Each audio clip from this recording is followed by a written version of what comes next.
O princípio de uma vida com Deus não é nenhuma religião e nenhuma obra de caridade. E eu falo isso e provo e mostro na Bíblia. Se o princípio da vida com Deus fosse uma religião, os fariseus seriam aprovados por Jesus. Se o homem ser santo por uma vida religiosa, por usos e costumes, por regra e ordenança de igreja, dentro do princípio de homem, se fosse esse o princípio, os fariseus seriam aprovados por Jesus. Mas Jesus reprovou os fariseus. Jesus condenou e censurou os fariseus. Porque viviam uma vida entendendo que era com Deus por meio da religião. Por meio das práticas de usos e costumes, de obrigação e de sistema religioso. Os fariseus, não só os fariseus, mas todos, saduceu, escriba, principais. Se o princípio de uma vida com Deus fosse uma vida de religiosidade, você dentro de uma igreja, orando, fazendo caridade, sendo bonzinho, tendo um bom testemunho na sociedade, na tua vida religiosa, Cornélio estava aprovado por Deus. Não precisava ouvir o evangelho para ter os seus pecados perdoados, para encontrar salvação. Mas foi preciso Deus, Jesus, enviar Pedro a Cornélio, para Pedro pregar a Cornélio o evangelho, por onde Cornélio ia ter o conhecimento da verdade, que ia levar ele a ter uma vida com Deus. Não era a vida religiosa de Cornélio. Cornélio já era um homem que tinha um grande exemplo. A própria Bíblia dá testemunho de Cornélio e mostra que com tudo aquilo que ele tinha positivo na vida dele, ele era devoto à religião, orava continuamente, dava esmola, fazia caridade, era um homem que tinha um testemunho de bem na sociedade, mas Cornélio precisava ouvir o evangelho para ser salvo. O texto vai dizer isso. O anjo que apareceu a Cornélio disse a ele: Cornélio, manda chamar Pedro que está em tal lugar, porque ele é quem vai te pregar palavras que te vai te levar à salvação. Não foi anjo que veio trazer a Cornélio nenhuma revelação. A revelação do homem conhecer o caminho para Deus, quem revela somos nós, pregadores do evangelho, membros da igreja de Cristo, não é de igreja de homem nenhum. O evangelho foi dado para nós pregar. Jesus não deixou a obrigação de pregar o evangelho por uma instituição. É por todos nós que somos discípulos de Cristo. Nós que temos a obrigação de pregar o evangelho. Não é uma instituição onde centralizam tudo dentro de um domínio do homem que está sobre todos os irmãos. Isso não existe não, irmão. Então, nós temos que conhecer a necessidade de Cristo, irmão. É para ser salvo. Não é para querer ser melhor do que ninguém dentro da minha religião, que é a verdadeira. Não é para querer viver uma vida boa, para que Deus me dê bênção, carro, casa. Essa promessa aí não é de Deus, tá? Tem muita gente lotando igreja, dando testemunho de que Deus abençoou ela dentro daquela campanha do pacto, do voto. Essas pessoas, até agora, estão em maldição, porque a mente delas estão privadas da verdade que leva elas a buscar a Cristo pela sua maior necessidade. A maioria dessas igrejas, com a pregação que tem, que é o evangelho anátema, leva as pessoas a se apartar de Cristo, a negar Cristo. Priva as pessoas da mensagem do evangelho de Cristo, porque leva as pessoas a buscar as coisas desta vida. Leva as pessoas a se preocupar em uma escravidão de vida religiosa, de uma fé vã em Cristo, somente para estar dentro da igreja, atrás de vitória, de prosperidade, de que Deus resolva os problemas dele aqui na terra, de que Deus pague a conta deles, de que Deus resolva o problema familiar deles. Isso não, irmão. Jesus não nos chama para isso. Isso quem tem que fazer somos nós, com a graça de Deus.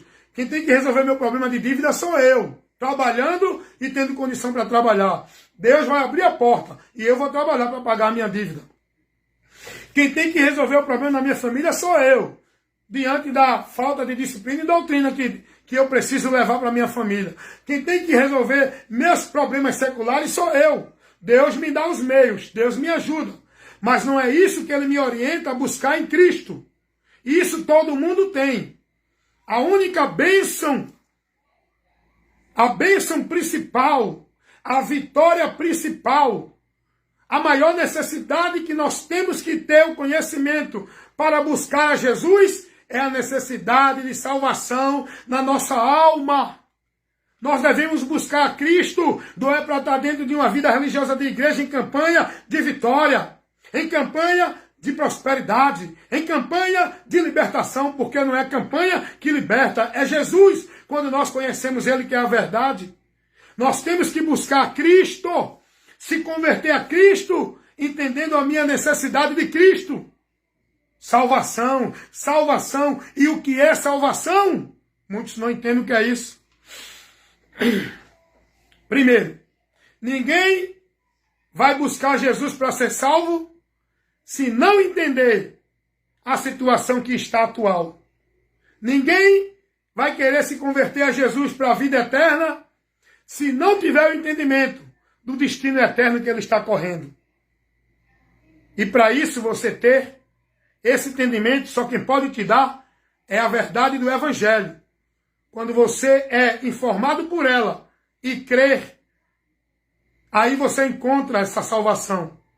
Que o Evangelho mostra o caminho aonde você vai encontrar, que não é nenhuma igreja, nenhum ritual de igreja, nem batismo, nem guardar sábado, nem dar dízimo, nem cumprir devoção em nenhuma instituição. O caminho para a salvação que o Evangelho mostra é aquele que Pedro pregou em Atos dos Apóstolos, capítulo 4, versículo 12. Em nenhum outro há salvação, também debaixo dos céus, nenhum outro nome é dado aos homens pelo qual devamos ser salvos. Jesus Cristo. O único caminho para a salvação é aquele que Pedro pregou, que Paulo pregou ao carcereiro, que estava ali, cuidando dele quando estava preso na cadeia. Paulo vai dizer, crer no Senhor Jesus, para ser salvo tu e a tua casa. Ei, vem cá. Paulo não mandou ir para uma igreja ser batizado para ser salvo. Paulo não disse aos irmãos, você tem que crer em Jesus e ir para uma igreja guardar o sábado, para ser verdadeiro povo de Deus e ser salvo. Meus irmãos, vocês estão sendo privados do caminho da verdade, do caminho da salvação. Vocês estão vivendo o evangelho anátema. Vocês estão crendo em Cristo em vão. Estão sendo os mais miseráveis dos homens, vivendo uma vida de fé de sacrifício de tolo. Crendo em Jesus só pelas coisas deste mundo. Olha as igrejas aí lotadas. Olha os comerciais das igrejas na televisão, convidando o povo para melhorar de vida, para fazer a corrente da prosperidade, para ir para o culto da vitória, da bênção, da restauração dos bens. Olha as igrejas aí, convidando as pessoas para ir para o culto de restauração de prosperidade financeira em dobro. É o culto dos vencedores, é o culto dos empresários vencedores, é o culto de conquistar tudo que você perdeu. Esse povo está incluído na direção dos homens inimigos do evangelho. Esses homens que pregam esse evangelho anátema são inimigos do evangelho de Cristo. Olha o que Paulo vai dizer, escrevendo aos Filipenses. Carta de Paulo aos Filipenses, capítulo 3. Olha o que Paulo vai dizer a partir do versículo 18. Porque muitos há do que agora muitas vezes vos disse, e agora também digo, chorando, que são inimigos da cruz de Cristo. Quem são esses aqui? Paulo vai dizer, existem muitos. Eu já disse isso a vocês e agora vou dizer de novo. Existem muitos que são inimigos da cruz de Cristo.